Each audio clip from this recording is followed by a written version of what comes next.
Bismillahirrahmanirrahim. Alhamdulillahirabbil alamin. Wabihi nasta'inu ala umurid dunya waddin.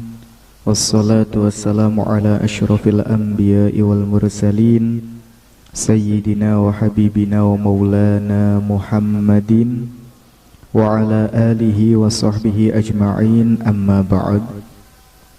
Qala al-musannif rahimahullahu ta'ala wa nafa'ana bihi wa bi'ulumihi wa bi'ulumi sa'iri salafis salihin fid daraini amin. Qala faslun idza ishtabaha. Faslun wa yahrumu. Bismillahirrahmanirrahim.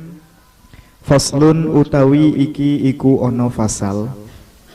Wa yahrumu lan haram apa isti'malu awanayiz zahabi, nggunakaken wadah loro kang dipun gawe saka emas, wal fiddati lan perak, illa li daruratin angin krana darurah,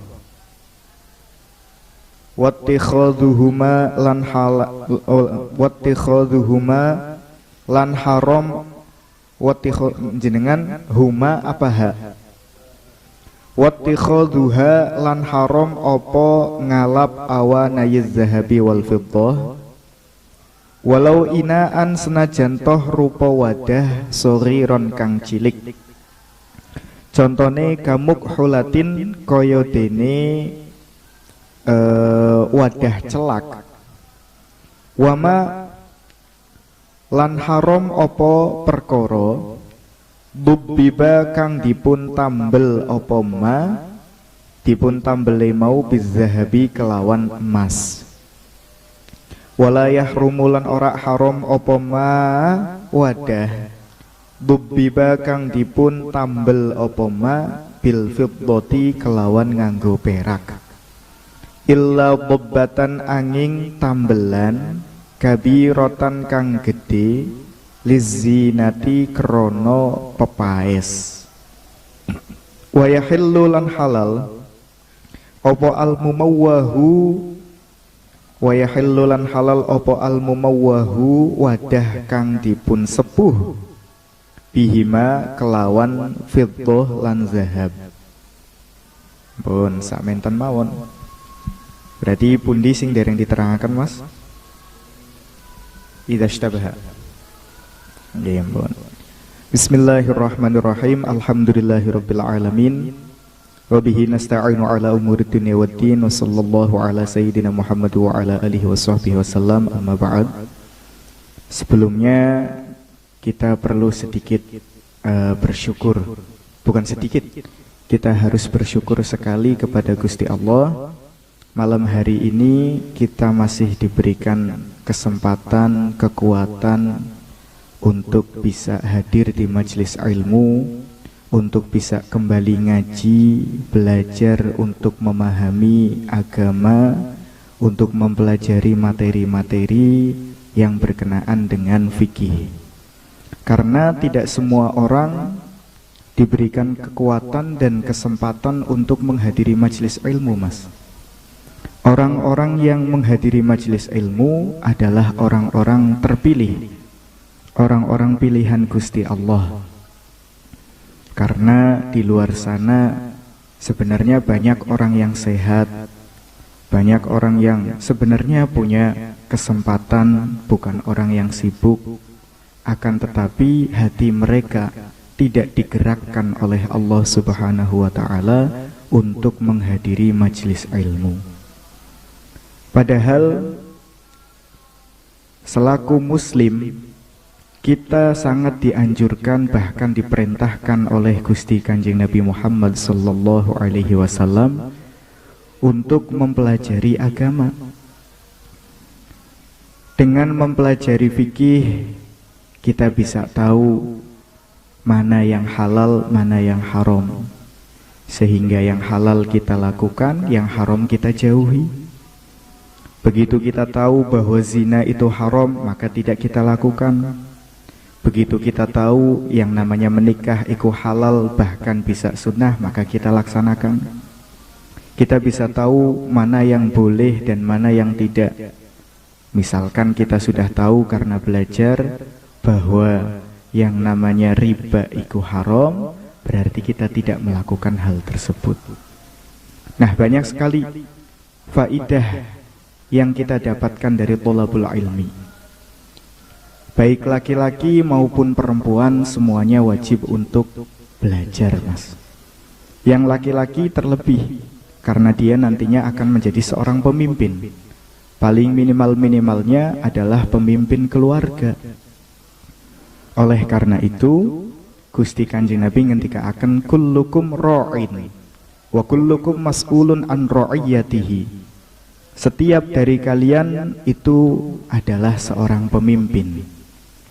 Dan setiap pemimpin akan dimintai pertanggungjawaban tentang rakyat-rakyatnya. Bagaimana mungkin seseorang bisa memimpin kalau ilmu dan wawasannya tidak memadai? Bagaimana mungkin seseorang bisa menjadi seorang pemimpin kalau ilmu dan wawasannya tidak mencukupi? Oleh karena itu laki-laki harus Mas, wajib hukumnya untuk mencari ilmu, untuk membekali diri, belajar, mengetahui tentang mana yang halal, mana yang haram, bagaimana cara agar ibadahnya bisa sah, bagaimana kita menjauhkan diri dari hal-hal yang bersifat maksiat. Bagi laki-laki itu fardu. Bagaimana dengan perempuan? Sama. Perempuan juga disuruh untuk belajar. Yang namanya ngaji bukan hanya untuk laki-laki, tapi juga untuk perempuan. Perempuan tetap harus untuk ngaji, Mas. Kenapa harus ngaji? Kenapa perempuan harus belajar? Kenapa perempuan harus berpendidikan? Karena yang nantinya akan mendidik anak pertama kali adalah seorang ibu. Disadari atau tidak, diakui atau tidak, anak itu biasanya yang mengajari menulis, membaca, bahkan mengajari berbicara itu adalah ibunya, bukan bapaknya. Biasanya kalau bapak itu pura-pura sibuk di luar rumah untuk bekerja, pulang ke rumah nanti bilangnya capek sehingga inginnya istirahat. Oleh karena itu yang nanti menjadi madrasatul ula lil walad atau pendidikan pertama bagi anak itu adalah Makanya ibu itu harus menjadi seorang perempuan yang tahu tentang hukum-hukum agama, untuk mengajari anaknya tentang bagaimana sholat, bagaimana caranya niat dalam sholat, bagaimana caranya wudu, bagaimana menulis, bagaimana membaca, bagaimana caranya membaca Al-Quran ila akhirih. Ada satu syair, Mas. Syair itu bagus sekali, ini perlu untuk disampaikan kepada perempuan-perempuan, dan ini juga syair yang perlu diingat bagi laki-laki yang belum menikah. Syairnya berbunyi seperti ini, Mas. Fa kaifa nadhunnu bil abna'i khaira idza nasha'u bihadnil jahilati. Bagaimana mungkin seorang anak bisa tumbuh menjadi seorang yang soleh, seorang yang pintar, seorang yang alim, seorang yang baik, kalau mereka itu tumbuh dewasa dalam asuhan seorang perempuan yang bodoh. Jadi sulit. Makanya thalabul ilmi atau ngaji itu harus dilakukan bagi laki-laki dan juga bagi perempuan. Madrasatul ula lil walad.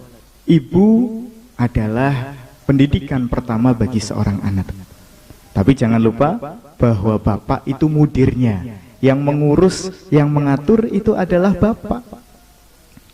Jadi harus ada kerjasama antara suami istri, laki-laki dan perempuan untuk saling bahu-membahu belajar mengenai ilmu agamanya.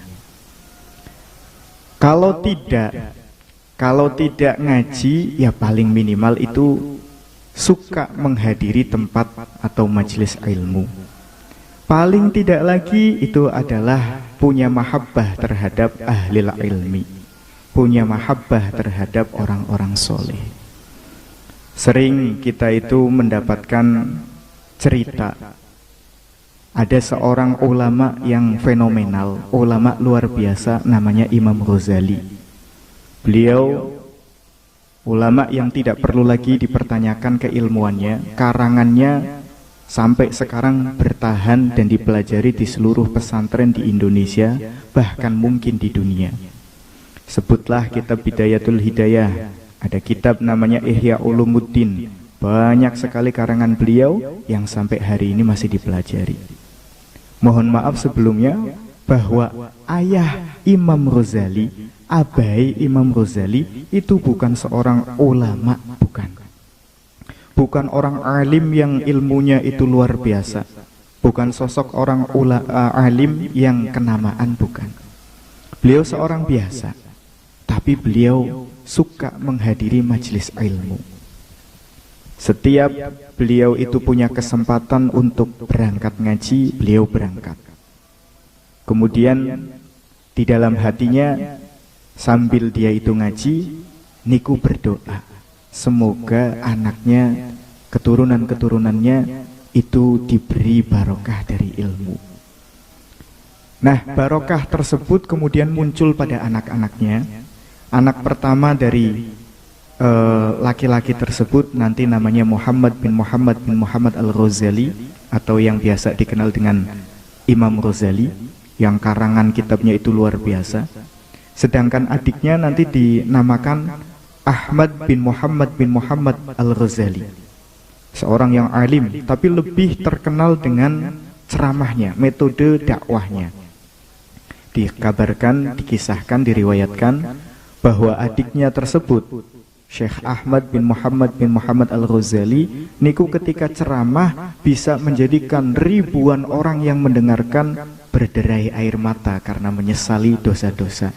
Mereka bertaubat, mereka kemudian mau untuk memeluk agama Islam dengan benar, dengan serius. Nah, itu adalah barokah dari ahlul ilmi, barokah dari menghadiri majlis ilmu. Jadi jangan pernah ada seseorang itu berpikir kalau ngaji itu percuma, enggak. Ya, jangan pernah berpikir bahwa ngaji itu hanya untuk golongan-golongan santri yang mukim di pesantren, itu bukan. Yang namanya belajar, yang namanya ngaji itu dibebankan, diwajibkan, dianjurkan kepada seluruh orang yang mengaku bahwa dia itu muslim. Dan tidak harus dia itu masih muda. Yang namanya mencari ilmu itu minal mahdi ilal lahdi, dari mulai lahir kalau bisa sampai mati. Jadi jangan bangga hanya karena orang-orang memanggil sampean dengan sebutan ustaz. Jangan bangga hanya karena sampean itu dipanggil orang-orang dengan julukan gus ataupun kiai, karena itu hanya pandangan orang lain. Kita ini hanya orang-orang yang sebenarnya dosanya banyak banget, Mas. Setiap hari kita bisa melakukan maksiat berkali-kali. Setiap hari kita melakukan dosa berkali-kali. Hanya saja dosa kita ditutupi oleh Gusti Allah, itu tok. Jadi jangan terlalu bangga. Oleh karena itu tetap ngaji, tetap belajar. Baik yang laki-laki maupun yang perempuan, diingat-ingat. Perempuan itu luar biasa loh, Mas. Banyak sekali contoh orang-orang hebat, orang-orang istimewa, alim ulama yang justru terlahir dari perempuan yang single parent, sendirian. Contohnya Imam Syafi'i. Imam Syafi'i kita tidak perlu lagi menanyakan beliau siapa. Seorang ulama yang alimnya itu tidak perlu dipertanyakan. La syakka fi ilmihi. Nah, beliau itu lahir dalam keadaan yatim, Mas. Abah beliau niku sudah meninggal dunia. Dididik oleh ibunya dengan kesederhanaan yang sangat luar biasa. Dengan sangat telaten ibunya itu selalu mengajarkan dan memotivasi seorang Syafi'i muda untuk ngaji, belajar, mencari ilmu. Sampai kemudian di kemudian hari beliau menjadi seorang ulama yang ilmunya itu sampai ke berbagai penjuru dunia. Nah itu, jadi jangan kecilkan jangan dikecilkan peran perempuan. Seorang alim ulama lahir itu berkat seorang ibu. Saya contohkan lagi Mas, ada namanya Ahmad bin Hambal atau lebih dikenal dengan Imam Hambali. Itu juga sama, dilahirkan dalam keadaan yatim. Terus kemudian diasuh oleh ibunya, dimotivasi terus, disuruh untuk belajar, dan kemudian menjadi seorang ulama mazhab. Banyak Mas orang-orang yang justru terlahir dari seorang ibu tok, maksudnya bapaknya itu sudah meninggal sebelum lahir. Dididik oleh ibunya, dimotivasi terus, didorong terus, sampai kemudian menjadi orang yang luar biasa, orang istimewa. Jadi sekali lagi, belajar dan ngaji itu bukan hanya untuk seorang laki-laki. Ya. Dulu waktu saya mondok Mas, itu sering teman-teman saya bilang seperti ini. Untuk apa saya ngaji kitab yang besar? Untuk apa saya ngaji kitab Fathul Mu'in? Untuk apa saya ngaji kitab Alfiyah? Untuk apa saya ngaji tafsir Jalalain? Wong saya ini bukan seorang anak kiai. Buat apa kitab gede-gede dipelajari? Mohon maaf Mas, jangan pernah berpikiran seperti itu.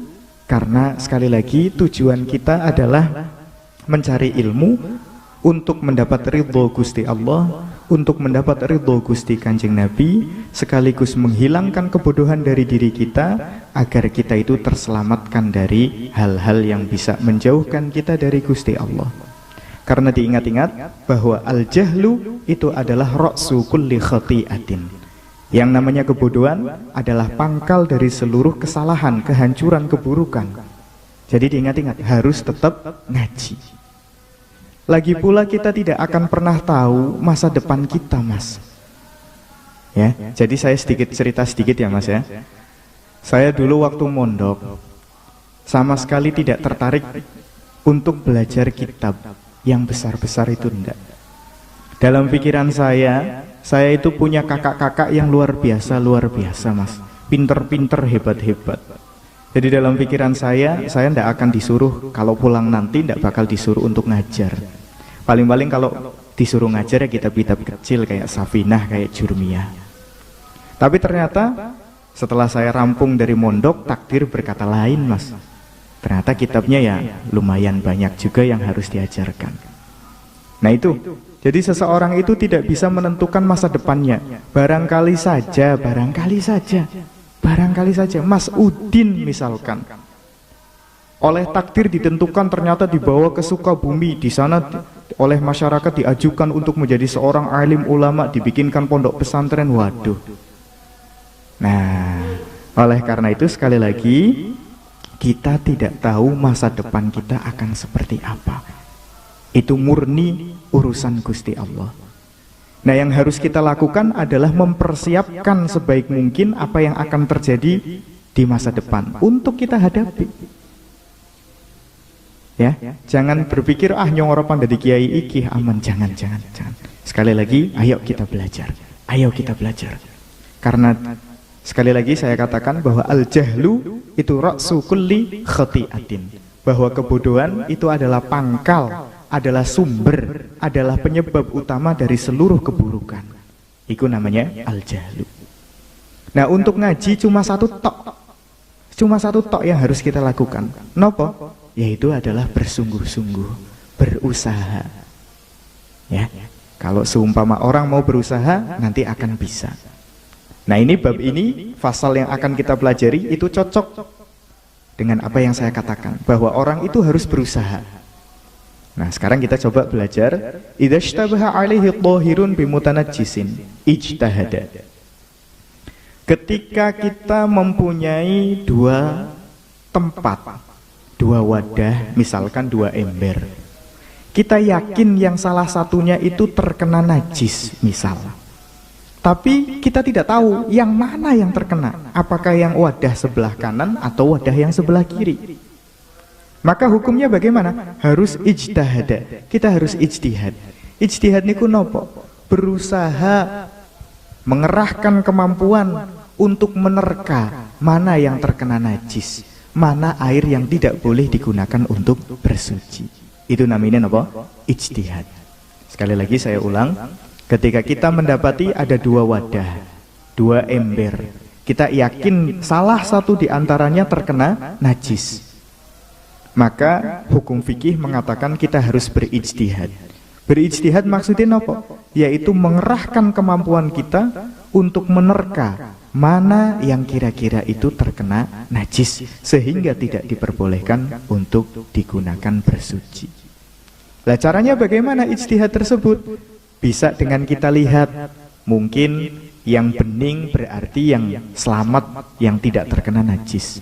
Kalau ada yang keruh, oh mungkin ini yang terkena najis. Kalau tidak, sama-sama bening, misalkan coba kita cium aromanya. Karena najis itu aromanya berbeda, Mas. Ya, air pipis, dan lain sebagainya itu kan aromanya jelas berbeda, bisa diketahui. Nah, kalau dari segi warna itu tetap sama-sama bening, maka kita coba untuk nopo cium aromanya. Mana yang aromanya berbeda, mana yang aromanya tidak sedap, mungkin saja itu yang nopo najis. Oleh karena itu, Mbah Musannaf ngendikaaken walau bima dhanna taharatuhu bi alamatin, dengan tanda. Tandanya nopo? Tadi bisa tandanya keruh, bisa juga tandanya adalah baunya tidak sedap, itu namanya alamat. Oleh karena itu, semua orang wajib untuk berijtihad kalau keadaannya seperti tadi, yaitu ada dua wadah atau lebih, terus kemudian yakin salah satunya terkena najis, tapi tidak tahu yang mana. Meskipun orang tersebut a'ma, Mbah Musannaf ngendikaaken walau a'ma, karena orang yang buta meskipun tidak bisa untuk melihat, tapi dia masih punya indera yang lain. Contohnya indera penciuman, contohnya indera perasa. Gitu kan? Kita sentuh nopo jenengannya tadi airnya, mungkin saja karena terkena pipis atau terkena jadi rasanya agak ghalil. Ghalil niku nopo ya Mas ya? Agar air itu kan dicekel syafaf ya Mas, ada. Kalau air yang murni itu kita pegang, kita ambil buat kopok-kopok misalkan, itu syafaf. Apa ya Mas? Langsung meresap, enak, lembut. Tapi kalau seumpama sudah tercampur minyak misalkan, itu rada ngelabit ning tangan. Nggih napa mboten? Lah barangkali dengan cara disentuh, ketika airnya itu masih benar-benar nopo? Masih benar-benar lembut, itu berarti airnya masih thohir. Bisa untuk sebagai jalan ijtihad. Jadi pada intinya, seseorang tidak boleh menyerah. Wah, saya yakin salah satunya itu terkena najis, tapi yang mana saya tidak tahu. Terus kemudian bagaimana? Berarti dua-duanya tidak bisa digunakan. Oh tidak. Orang itu tidak boleh untuk berputus asa. Ini diajari oleh fikih. Kalau tidak tahu, maka harus berusaha. Kalau sedang buntu, maka harus mengerahkan kemampuan dulu. Nah itu dia. Namanya ijtihad. Nah, ilmu yang disisipkan oleh fikih ini perlu kiranya untuk kita praktekkan dalam kehidupan sehari-hari kita. Ketika seseorang sedang mengalami kebuntuan, tidak boleh menyerah. Makanya Gusti Allah itu dalam Al-Quran ngendikaaken wala tayasu mir rauhillah. Jangan sampai seorang muslim niku berputus asa atas rahmate Gusti Allah. Mas, dalam studi bahasa Arab ada pengendikan yang masyhur seperti ini Mas. Inna syarra wal khaira kila dzalika muta'aqibun fil hayati. Bahwa yang namanya kebaikan dan keburukan, hal baik hal buruk, enak dan tidak enak, susah dan senang, itu adalah hal yang selalu silih berganti dalam kehidupan. Nah, oleh karena itu jangan sampai ketika musibah atau kesedihan menimpa kita, kok kita menjadi lupa diri. Jangan sampai dirundung sedih, galau terus kemudian berputus asa, tidak boleh. Coba kita ingat diri kita ketika lagi senang, kita ingat sama Gusti Allah atau tidak. Kebanyakan orang ketika lagi seneng itu lupa kepada Gusti Allah. Dayeng, waduh, menikah bahagia, banyak yang ngasih amplop, waduh. Tapi sayang sekali, bukannya ibadahnya semakin rajin, malah semakin sungkanan. Salat subuh sing morning jam 5:30 saiki jam 8. Aduh mundur. Lah itu sulit, itu ndak bagus, ndak benar.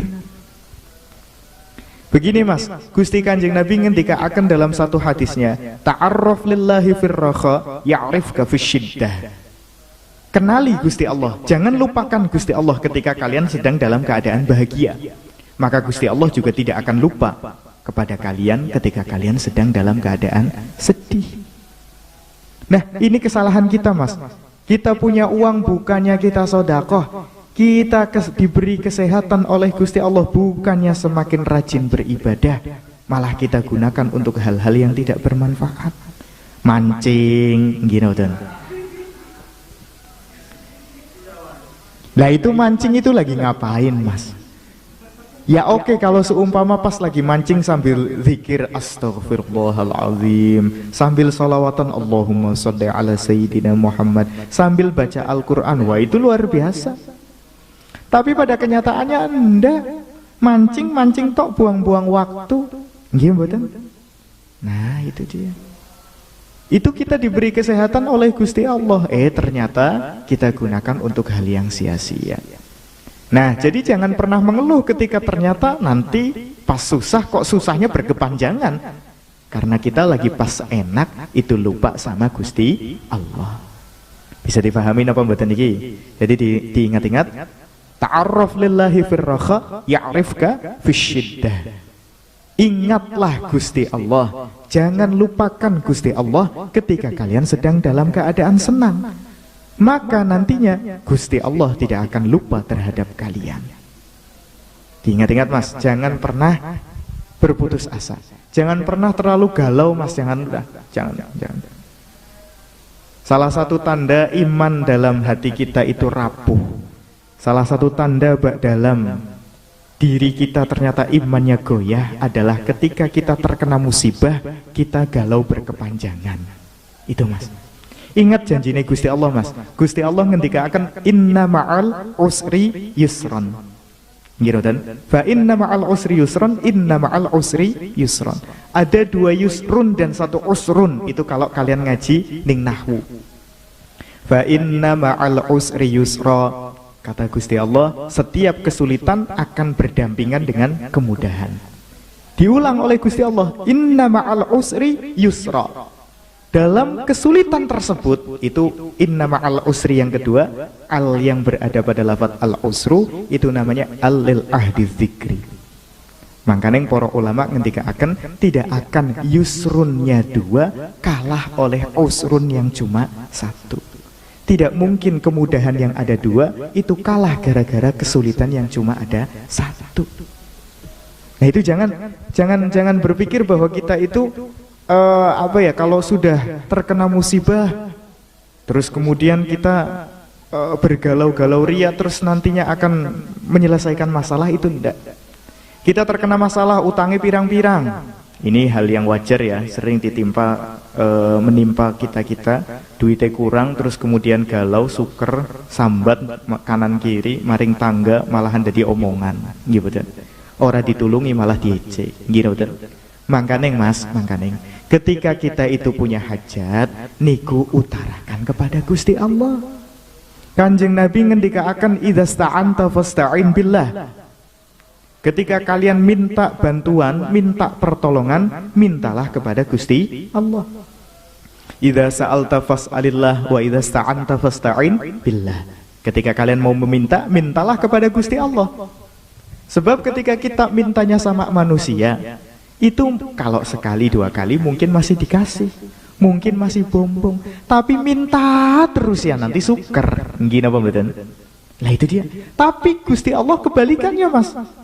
Kalau kita minta terus kepada Gusti Allah senang. Tapi ketika kita itu tidak minta kepada Gusti Allah jengkel Mas. Makanya yang dikisahkan ada Sayyidina Musa, Nabi Musa. Nabi Musa suatu hari merasa sudah mendapatkan kenikmatan dari Gusti Allah luar biasa banyak.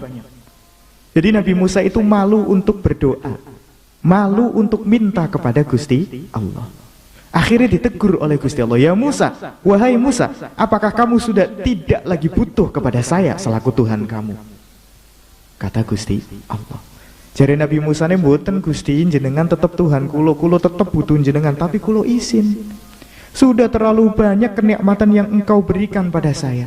Sudah banyak sekali anugerah yang telah engkau limpahkan pada saya. Lalu kenapa saya harus meminta terus? Saya malu Gusti. Kata Gusti Allah, enggak bisa. Kamu harus tetap minta kepada saya, meskipun hal yang remeh-remeh sekalipun. Nah itu dia.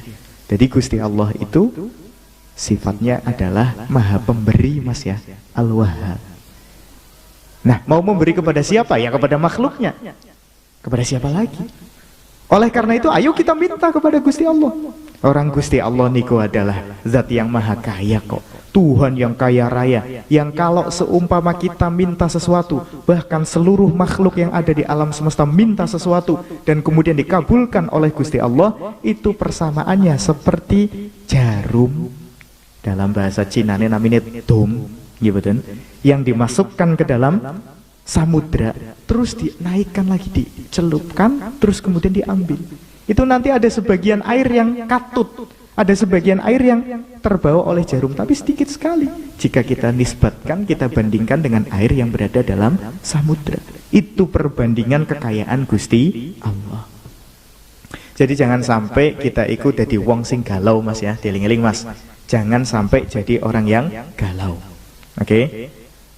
Gusti Allah di dalam Al-Quran niku ngongkon kita, menyuruh kita semua untuk bersuka cita. Qul bifadlillahi wa bidzalika falyafrahu. Dengan rahmat Gusti Allah itu kita harus tetap riang, tetap bahagia. Bon, lah lagi susah utang pirang-pirang kepripun niki? Ya sudah mangkaning kita ayo sering kumpul mas. Kalau sering kumpul, iku masalah sejenak klalen. Kalau ndak percaya, kadang-kadang ya mas, orang itu ndak mau ngaji gara-garanya lagi akeh, lagi orang mood, lagi pusing, lagi banyak masalah. Padahal kalau dia berangkat ngaji, lumayan sejenak masalahnya terlupakan. Nggih mboten, paling ora sebentar. Rampung ngaji mumet maning. Nggih mboten. Wabil khusus kalau materinya sulit, waduh ini gara-gara mikir terus jadi klalen karo permasalahannya. Nggih mboten? Nah itu dia. Jadi ayo kumpul-kumpul ngaji mas, ayo kumpul-kumpul belajar, ya. Mangkaning poro ulama, poro solihin niku seneng mayoran mas. Disebutkan mayoran itu adalah da'bus solihin, kebiasaannya poro solihin. Sebab nopo, wong-wong sing lagi mumet, wong-wong sing lagi kaken utang, wong sing lagi kenang musibah, iku angger kumpul mayoran juga klalen karo nopo masalah. Nggih napa mboten? Lah itulah, ayo mangkaneng aja seneng menyendiri mas, aja seneng nopo menyendiri. Begini mas, ketika ada sekawanan domba atau kambing sedang digembalakan, itu nanti serigala takut untuk dan tidak mau untuk menyerang karena berkelompok.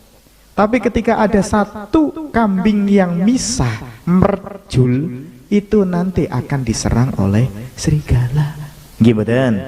Masuk akal mboten? Lah itulah mangkaning sering kita dapati orang sering terkena kesurupan kalau sering ngalamun. Nggih mboten? Nggih mboten? Lah orang ngalamun itu gara-gara dia galau berkepanjangan, terus kemudian sering difikirkan, terus senang menyendiri, akhirnya kesurupan. Nggih mboten? Tapi wong sing seneng ngaji kayaknya yang tahu durung pernah krungu anak kiai kesurupan mas. Nggih mboten? Apa pernah mas? Ini durung tahu ya mas ya. Kiai lagi mulang ujuk-ujuk, waduh kesurupan, ora tahu mas. Lah iku karena seneng ngumpul. Makanya aja seneng dewekan mas ya, aja seneng dewekan. Setan iku seneng kalau kita itu sendirian. Sebab ketika kita sendirian itu mudah untuk diserang, mudah untuk dilumpuhkan, mudah untuk digoda, mudah untuk dipatahkan imannya. Sakit dipahami niki nggih? Jadi aja seneng dewekan. Mulane sing jomblo gagian bojo. Nggih napa mboten Mas Gunawan? Lah ini termasuk saya sendiri kan. Ben, pada intinya dikongkon untuk berusaha walau akma. Itu dihentikan ning Mbah Musonef walau akma. Wa idza akhbarahu bitanajjusihi thiqatun. wa bayyana as-sabab aw atlaqa wa kana faqihan muwafiqan i'tamadahu. Nah, sekarang misalkan ada Mas Sakhawi. Mas Sakhawi iku punya 2 wadah air, 2 ember katakan, dua-duanya berisikan air. Mas Sakhawi yakin salah satunya itu terkena najis, tapi tidak tahu yang mana. Kan tadi disuruh untuk ijtihad. Belum sempat ijtihad, ternyata ada thiqah, ada orang yang dapat dipercaya mengabarkan bahwa ada 1 ember yang terkena najis tadi ditembelaki dening ayam misalkan. Nah, maka Sakhawi harus berpegangan, harus percaya terhadap apa yang dikatakan oleh orang thiqah tersebut. Thiqah sih nopo? Orang yang dapat dipercaya. Nah, masalahnya siapa sih orang yang dapat dipercaya, Mas? Orang yang dapat dipercaya adalah orang adil. Bon, orang nopo? Adil.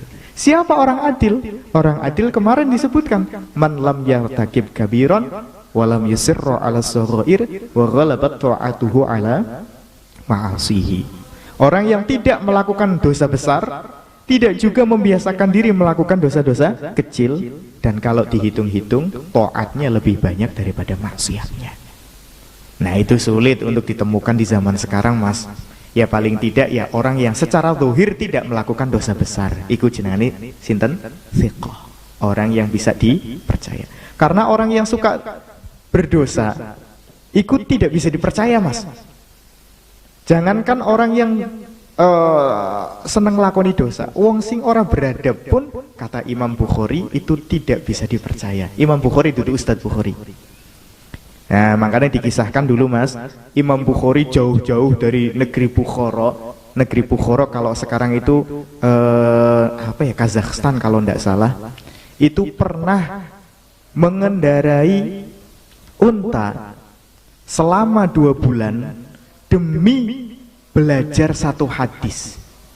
Ketika sampai di tempat yang dituju, mencari alamatnya orang yang mau dituju, dia dapati ulama tersebut atau orang alim tersebut yang mau mengajari calon gurunya Imam Bukhari lagi ngeledek ayam, Mas. Darani pandi napa dinen makanan merek tuli di burna maning teka maning burna maning. Kata Imam Bukhari, waduh, ini orang tidak punya adab. Orang ini tidak punya tata krama. Sudah tahu ada ayam yang sedang kelaparan, malah diledek, berarti tidak punya adab. Orang yang tidak bisa dipercaya oleh hewan, masa manusia kayak saya mau percaya? Paham napa mboten, Mas? Lah itu dia. Mangkane dieling-eling. Agar bisa menjadi orang yang bisa dipercaya, itu kudune aja sakarpe dhewe. Kudu nglakoni adab, kudu menjaga diri, ben orang lakoni hal-hal sing bernilai maksiat. Karena yang namanya kepercayaan itu mahal, Mas. Dalam pepatah Arab disebutkan seperti ini, Mas. Al-wafa'u ghali, fala tatlubhu minar rakhisi. Oke? Yang namanya kepercayaan itu mahal.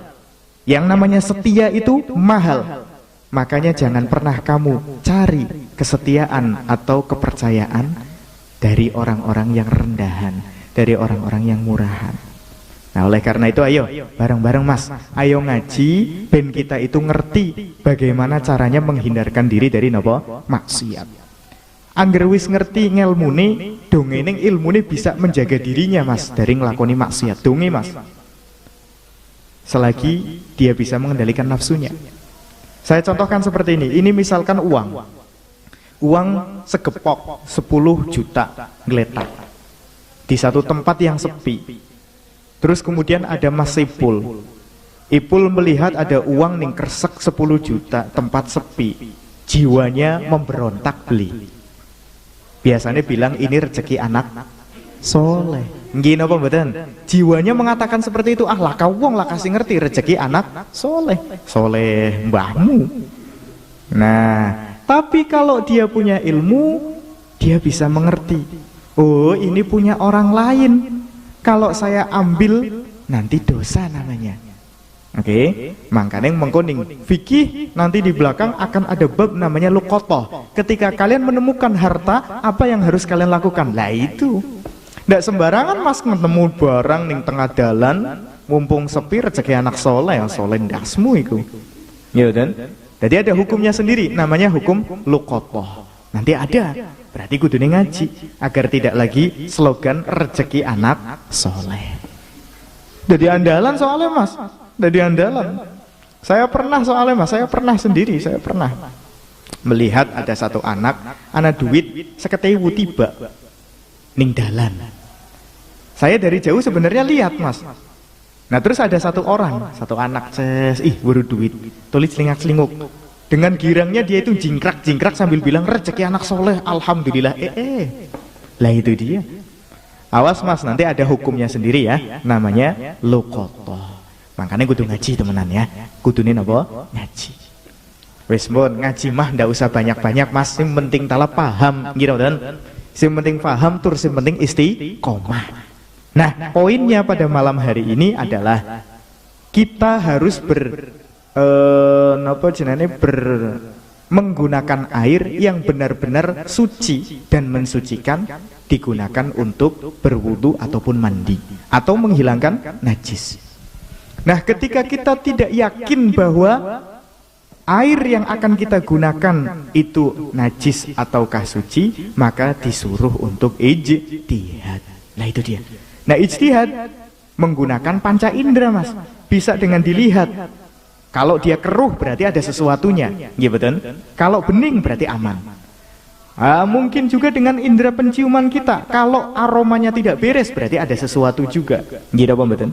Kalau aromanya normal maka berarti aman. Bisa juga dengan cara disentuh. Kalau seumpama radang gelabit itu berarti ada sesuatunya, perlu dipertanyakan. Oh kalau seumpama masih lembut berarti aman. Nah itu caranya untuk ijtihad. Nah kalau seumpama belum sempat untuk ijtihad, ternyata ada orang thiqah yang mengabarkan keadaan air tersebut, mana yang najis, mana yang suci, dan dia menjelaskan mana yang najis dan serta penyebabnya, maka kita harus berpegang terhadap informasi tersebut. Niki sakit paham nggih? Sakit paham nggih? Nah, ampun. Niki mangke kita sareng-sareng napa jenengane mayoran mangke bakdo niki. Terus biasa mangke sekali nek setiap ngaos nganu nggih Mas nggih. Rampung ngaji niku kita ngobrol-ngobrol sambil barangkali ada yang mau dipertanyakan, silahkan bertanya. Yang bisa saya jawab ya jawab. Kalau ndak ya berarti buat PR. Nggih. Biasanya kan kalau lagi ngaji seperti ini mau takon kan angel Mas nggih. Tapi kalau sambil medang-medang, sambil santai-santai itu enak jadinya. Terus juga saya minta Fatihah nanti mendoakan moro sepah dari salah satu teman kita yang sekarang ini sedang dirawat di RSUD Brebes. Kita doakan semoga penyakitnya diangkat oleh Gusti Allah, semoga segera disembuhkan oleh Gusti Allah dan kembali diberikan kesehatan oleh Allah. Begitu juga kita doakan diri kita sendiri semuanya yang hadir di sini, yang ikut ngaji, yang ikut menyimak, yang ikut memperhatikan agar semuanya diberikan kesehatan.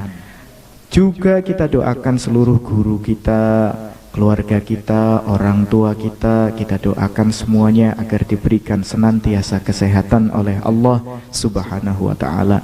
Sekaligus dilancarkan rizkinya, dimudahkan rizkinya, diberikan barokah rizkinya, dan juga semuanya beserta calon keturunan-keturunan kita semoga dijadikan min ahlil ilmi wal khair. Dan kita doa juga semoga dosa-dosa kita semuanya diampuni oleh Allah Subhanahu wa ta'ala, diterima taubat kita oleh Allah Subhanahu wa ta'ala, diberikan kekuatan dan kemauan, diberikan petunjuk oleh Gusti Allah untuk melakukan taat kepada Gusti Allah Subhanahu wa ta'ala, sehingga pada akhirnya kita semua akan mendapatkan ridho dari Gusti Allah sehingga bisa mati dalam keadaan husnul khatimah. Ala hadhihi niyyah wa ala kulli niyatin salihah wa ala ma nawahu salafus salih jalibatan likulli khair dafi'atan likulli syarr. Ala hadhihi niyyah wa ala kulli niyatin salihah wa ila hadrati